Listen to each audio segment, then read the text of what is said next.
Right. So you know how much we love to really get into the nitty-gritty of things here? Yeah. And today we're doing a deep dive into something super practical, Okay. especially for those of us lucky enough to be enjoying those Melbourne summers. Right. We're talking all things sun safety, Right.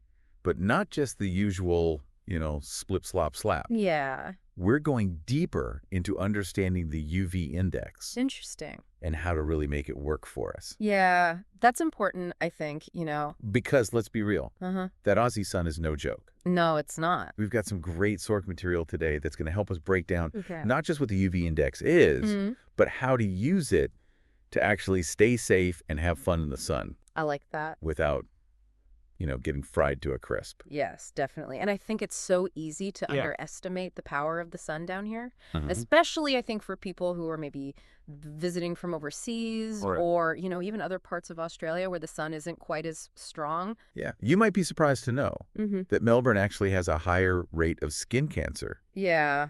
than a lot of European cities. It's wild. It is wild, right? Yeah. It's that intense. Yeah, and it's not just on those Yeah. scorching hot days. Right. Even on those days that feel mild Yes. or a little bit cloudy. Right. Those sneaky ones? Yeah, exactly. You can still get burned really badly. So, okay, we keep mentioning this UV index, Yeah.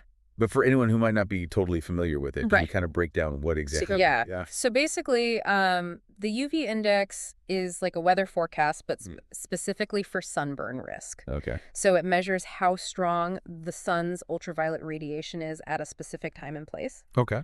And so the higher the UV index, Mm-hmm. the more intense the sun's rays, Right. and the faster you can get sunburned. Okay. And it's not just about how hot it feels. Right. Exactly. Yeah. Yeah, you can't actually feel UV radiation. Gotcha. That makes total sense. Okay. So now that we know what it is, Mm-hmm. how do we actually check this UV forecast? Well, just like you would with a regular weather forecast. Oh, really? Yeah, there are tons of apps and Uh-huh. websites you can use. Okay.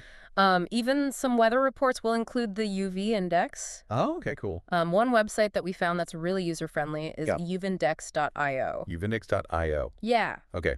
I'll check that out. It's really cool. You just put in your location Mhm. and it tells you what the current UV index is.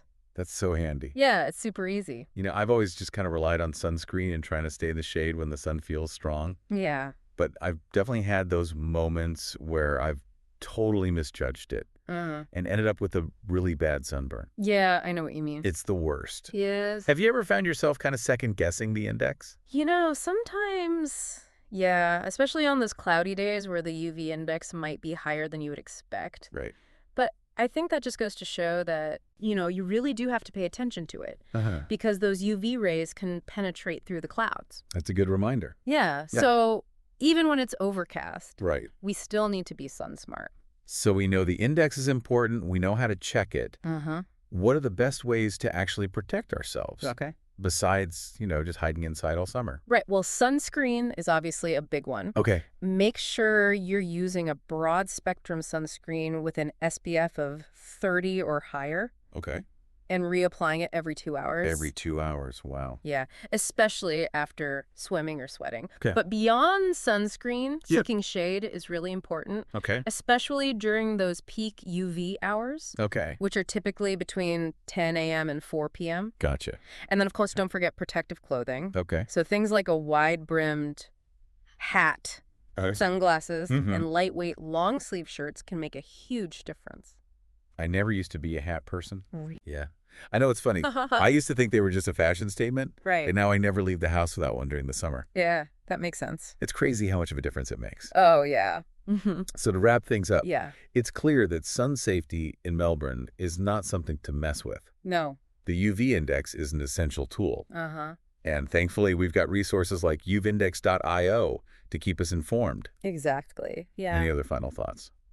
I think it really all comes down to making sun protection a habit. Okay.